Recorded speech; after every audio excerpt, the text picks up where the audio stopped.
လာပါရှင်။တင်းနှင်းတိုင်းတဲ့အစီအစဉ်ကနေကြိုဆိုလိုက်ပါရစေ။ဒီအစီအစဉ်ကိုဒွေဝါရှ်အဖွဲ့သားတွေကစီစဉ်တင်ဆက်ထားတာပါ။ဒီနေ့တင်ဆက်ပေးမယ့်သတင်းတွေကတော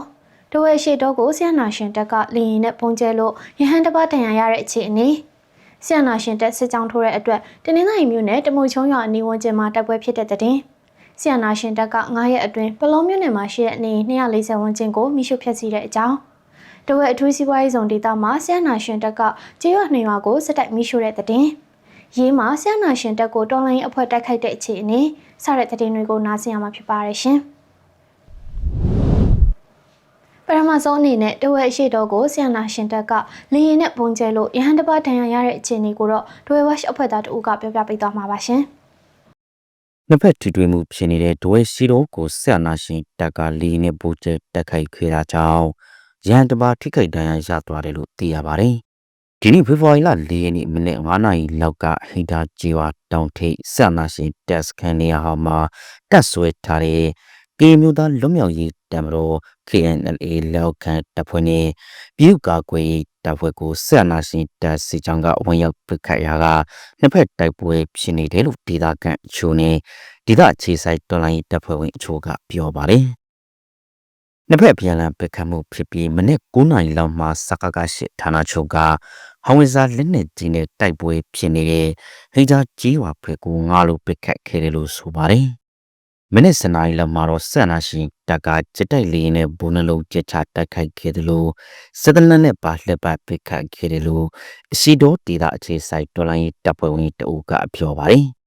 လက်နက်ကြီးတလုံးကဟိဒါရွာဖိုးကြီးကျောင်းဝင်ထဲကြောက်ပေါက်ကွဲခဲ့ပြီးရန်တပါဦးကောင်းမှာစက်ထိတန်ရရခဲ့တဲ့အတွက်ဒိုဝေမျိုးကဆေးရုံတကူစီပို့ဆောင်ထားသလိုစွန်စာကျောင်းဆောင်အနေငယ်ထိခိုက်ပျက်စီးမှုရှိတယ်လို့လည်းဟိဒါရွာသားတအုပ်ကဆိုပါတယ်။ဒါပြင်ဖေဖော်ဝါရီလ2ရက်နေ့ကလည်းကျောင်းမိုင်းတောင်စခန်းကို KNLA လောက်ခံတပ်ဖွဲ့နဲ့ပြည်သူ့ကာကွယ်ရေးတပ်ဖွဲ့ကလက်နက်ကြီးဒုံးနဲ့တွားရောက်ပစ်ခတ်ခဲ့တာကြောင့်နှစ်ဖက်အပြန်အလှန်ပစ်ခတ်မှုဖြစ်ခဲ့တယ်လို့သိရပါတယ်။အင်အား100လောက်ရှိတဲ့စစ်အာဏာရှင်တပ်စစ်ကြောင်းကအရှိတော်ဒေသကိုပျောက်ကြားစစ်ကြောင်းထုံနေပြီးဇန်နဝါရီလ9ရက်နေ့ကလည်းတင်ငယ်လို့ရွာကပြည်သူ့ကာကွယ်တပ်ကိတ်တစ်ခုနဲ့ရင်ဝိုင်းရွာကအီဒင်မှုတဝဲပကပစခန်းရဲ့အချို့ကိုအလစ်ဝင်တိုက်ကမိရှုဖြစ်စီခဲ့ပါသေးတယ်။တနင်္လာရီမြို့နယ်ကမလိုင်းရွာအခြေဆိုင်ဆီယနာရှင်ရဲ့အမှတ်958ချင်းမြန်တပ်ရင်းကတပ်ဖွဲ့ဝင်တွေစစ်ကြောင်းထိုးလာတဲ့အတွက်တမုတ်ချုံရွာအနီးဝန်းကျင်မှာတော်လှန်ရေးတပ်တွေနဲ့တိုက်ပွဲဖြစ်ပွားခဲ့ပါတယ်။ဒီလိုစစ်ကြောင်းထိုးလာတဲ့အတွက်ဖေဖော်ဝါရီလ2ရက်နဲ့3ရက်နေ့ကတမုတ်ချုံရွာအနီးဝန်းကျင်မှာတော်လှန်ရေးတပ်တွေနဲ့2ရက်ဆက်တိုက်ပွဲဖြစ်ခဲ့တာပါ။တိုက်ပွဲအတွင်းတော်လှန်ရေးတပ်ကထိခိုက်မှုမရှိဘူးလို့သိရပြီးဆီယနာရှင်တပ်သားတွေထိခိုက်မှုရှိပေမဲ့လည်းအရေးအတွက်မသိရသေးဘူးလို့တော်လှန်ရေးတပ်ဖွဲ့ဝင်နဲ့နှိစက်သူတချို့ကပြောပါတယ်။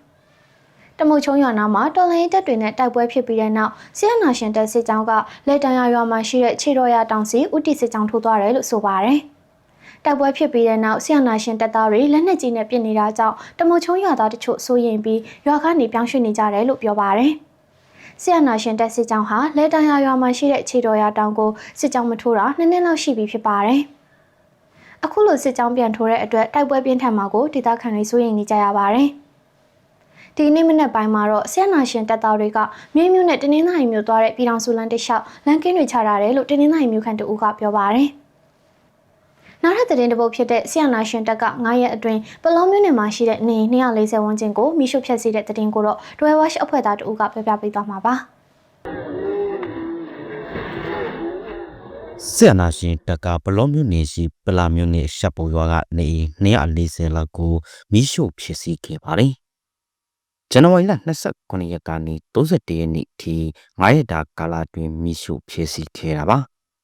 ပလောမျိုးနယ်ပလာမျိုးရှိစားပုတ်စီလို့ခေါ်တဲ့အမှန်လေးရက်ွက်ကနေ80နီးပါးကိုဇန်နဝါရီလ29ရက်ကမိရှုဖြစ်စီခဲ့ပါတယ်ပလာမျိုးရက်စကန်မှာတက်ဆွဲထားတဲ့ဆန္ဒရှင်တပ်သားတွေကပြည်သူတချို့ပဲနေထိုင်တဲ့အမှန်လေးရက်ွက်ရှိနေထွေကိုမိရှုခဲ့တာလို့ဆိုပါတယ်တိုက်ပွဲဖြစ်တာမရှိဘဲဆက်အနာရှင်တပ်ကမိရှုခဲ့တာဖြစ်ပြီးမိလုံနေတဲ့နေအီတွေကိုတော်လှန်ရေးတပ်တွေကဝန်ရောက်ရေးတပ်အရာကအညာနေပိုင်းမှာမြင်ကြီးသွားပါတယ်။ဇန်နဝါရီလ28ညကလည်းပလာမြို့တူရွာကနေ120ဝန်းကျင်ကိုဆက်အနာရှင်တပ်ကထပ်ပြီးမိရှုဖြစ်စီခဲ့တယ်လို့ဆိုပါတယ်။တူရွာကပလာမြို့ရဲ့အမှတ်1နဲ့အမှတ်2ရပ်ကွက်ဖြစ်ပြီးပလာမြို့နဲ့တမိုင်နီးပါးအကွာဝေးမှာတည်ရှိပါတယ်။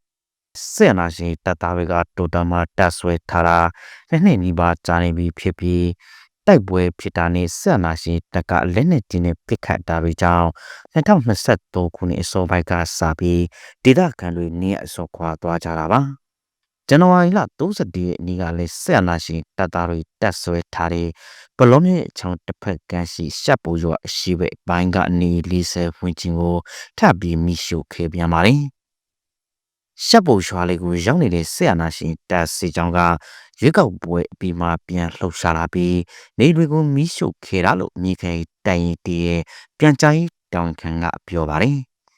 မိရှုပြီးနောက်ပိုင်းမှာလေဒေါ်လာတက်တွေထိချုပ်ထားတဲ့နေရာတွေကိုစစ်ကြောင်းထိုးလာလို့တိုက်ပွဲတွေဖြစ်နေတယ်လို့ဆိုပါတယ်ဘလောမျိုးနဲ့နီးတဲ့ရှပ်ပူရွာအရှိပိုင်းမှာဆက်နာရှင်တက်ကနေရာယူထားပြီးရွာနောက်ဖက်ပိုင်းကိုတော့ဒေါ်လာတက်တွေကနေရာယူထားတာပါFE5 တနင်္သာရီအဖွဲ့ရဲ့အစီရင်ခံစာအရ2025ခုနှစ်အတွင်းဆက်နာရှင်တိုက်ရဲ့မိရှုမှုကြောင့်တနင်္သာရီတိုက်တဲ့ကနေ900ချိုးမီးလောင်ပစ္စည်းခဲ့တယ်လို့သိရပါတယ်ရေဖြူမြို့နယ်ဒိုဝဲအထူးစီးပွားရေးဆောင်ဒေသပကောစွန်းရွာမှာတက်ဆွဲထားတဲ့ဆီယနာရှင်တပ်ကိုတော်လှန်ရေးတပ်ဖွဲ့ကဒရုန်းနဲ့ပုံချတိုက်ခိုက်ခဲ့ပြီးတဲ့နောက်ဆီယနာရှင်တပ်ကကျေးရွာ200ကိုမိရှုဖျက်ဆီးခဲ့တယ်လို့ဒေသခံတွေကပြောပါတယ်။ပကောစွန်းရွာဘုံကြီးကျောင်းမှာတက်ဆွဲထားတဲ့ဆီယနာရှင်တပ်ကိုတော်လှန်ရေးတပ်ဖွဲ့ကဖေဖော်ဝါရီလ3ရက်နေ့မနက်ပိုင်းကပုံချတိုက်ခိုက်ခဲ့တာပါ။ဒီလိုပုံချတိုက်ခိုက်တာကြောင့်ဘုံကြီးကျောင်းဝင်းအတွင်းရောက်နေတဲ့ပကောစွန်းရွာသား9ဦးထပ်မံဒဏ်ရာရခဲ့ပါတယ်။ဒရုန်းနဲ့ပုံချခံရပြီးတဲ့နောက်ဆီယနာရှင်တပ်ကရလိုင်နဲ့တစ်တူထောင်ရွာတွေဘက်ကိုလက်နက်ကြီးနဲ့ပစ်ခတ်ပြီးစစ်ကြောင်းထိုးသွားတယ်လို့ဆိုပါတယ်။အဲဒီနေ့မွန်လဲပိုင်းကစပြီးနောက်တစ်ရက်ဖြစ်တဲ့ဖေဖော်ဝါရီလ4ရက်နေ့မနေ့အထိဆီယနာရှင်တပ်ကနေအိမ်တွေကိုစက်တိုက်မိရှုခဲ့တယ်လို့ဒေသခံတွေကပြောပါတယ်။နှစ်ရက်စက်တိုက်မိရှုခဲ့တာကြောင့်ရလိုင်ကျေးရွာမှာရှိတဲ့နေရာ9ခုမှာမီးလောင်နေတာကိုမနေ့ကမွန်လဲပိုင်းကတွေ့ရပြီးနေအိမ်30ထက်မနည်းမီးလောင်ပျက်စီးနိုင်တယ်လို့လည်းဆိုပါတယ်။ဒီကနေ့မနေ့8နာရီလောက်မှာတော့ဆီယနာရှင်တပ်စစ်ကြောင်းကတစ်တူထောင်ရွာဘက်ဆက်လက်ထွက်ခွာလာပြီးတဲ့နောက်ရွာလေလမ်းဆုံမှာရှိတဲ့နေအိမ်2ဆောင်ထပ်မင်းကိုမိရှုဖျက်ဆီးသွားပါတယ်။ဒါအပြင်ရွာထဲကျန်ခဲ့တဲ့အသက်ကြီးပိုင်းအမျိုးသားတွေနဲ့အမျိုးသမီးအချို့ကိုလည်းဘုံကြီးကျောင်းမှာဖမ်းထားတယ်လို့စုံစမ်းသိရပါတယ်။ဆီယနာရှင်တပ်မိရှုဖျက်ဆီးမှုကြောင့်ကျေးရွာ200မှာမီးလောင်ပျက်စီးခဲ့တဲ့နေအိမ်အရေးအတွက်နဲ့နောက်ဆက်တွဲအခြေအနေတွေကိုဆက်လက်စုံစမ်းနေဆဲဖြစ်ပါတယ်။ဆီယနာရှင်တပ်ဟာဒီကနေ့မွန်လဲပိုင်းအထိတစ်တူထောင်ဘုံကြီးကျောင်းနဲ့ရွာထဲမှာတက်ဆွဲထားတာကြောင့်တစ်တူထောင်ရလိုင်းပကောစွန်းစတဲ့ကျေးရွာ3ရွာကဒေသခံတွေဘေးလွတ်ရာထွက်ပြေးတိမ်းရှောင်နေကြရပါတယ်။မွန်ပြည်နယ်ရေးမြို့နယ်ကျောင်းရွာမှာဖေဖော်ဝါရီလ3ရက်နေ့မနက်ပိုင်းကဆီယနာရှင်ရဲ့ခမရ991တပ်ကိုရေးပြောက်ကြားတပ် YGF ကတိုက်ခိုက်ရာကနေနှစ်ဖက်ပစ်ခတ်မှုဖြစ်ပွားခဲ့ပါတယ်။တည်င်းပြေဆုံးကိုတော့ဒွဲဝါရှ်အဖွဲ့သားတို့ကပြပြပေးသွားမှာပါရှင်။မော်ပြည်နယ်ရေမြို့နယ်ကျောင်းရွာမှာဖေဖော်ဝါရီလ3ရက်နေ့မနေ့ပိုင်းကဆဲနာရှင်ခမရ991တပ်ကိုဒေသတွေလှုပ်ရှားနေတဲ့ရေးပြောက်ကြားတပ် YGF ကတိုက်ခိုက်ရာကနေနှစ်ဖက်ပစ်ခတ်မှုဖြစ်တယ်လို့ဒေသခံတွေနဲ့တော်လိုင်းတပ်ဖွဲ့ဝင်တွေစီကသိရပါတယ်။မနေ့ကမနက်9နာရီလောက်မှာတွားရောက်တိုက်ခိုက်ခဲ့တာဖြစ်ပြီးနှစ်ဖက်ပြန်လည်ပစ်ခတ်မှုဖြစ်ပြီးလက်နက်ကြီးအကြီးအချို့ကျေးရွာအတွင်းကြားရောက်ပောက်ကွဲခဲ့လို့နေအိမ်ထိခိုက်ပစ္စည်းခဲ့ပေမဲ့လူထိခိုက်မှုမရှိဘူးလို့ဒေသခံတွေကဆိုပါတယ်။နှစ်ဖက်ပစ်ခတ်မှုဖြစ်ပြီးနောက်ဆဲနာရှိတပ်ဘက်ကအရေးကျောင်းရွာလမ်းမိုင်ကိုဖျက်တမ်းခွေပိတ်ကစစ်ဆေးတေးချခဲ့တယ်လို့သိရပါတယ်။ကျောင်းရွာအခြေဆိုင်ခမာရ991တပ်ရင်းကိုရေးမျိုးနယ်အတွင်းလှုပ်ရှားနေတဲ့တော်လိုင်းတပ်ဖွဲ့ဝင်တို့ကမကြာခဏဝင်ရောက်တိုက်ခိုက်လေးရှိပြီးအဲဒီလိုတိုက်ခိုက်ခိုင်းတဲ့အချိန်တိုင်းမှာဆဲနာရှိတပ်ဘက်ကရွာထဲကိုလက်နက်ကြီးနဲ့ပစ်ခတ်လေးရှိတယ်လို့ဒေသခံတွေကဆိုပါတယ်။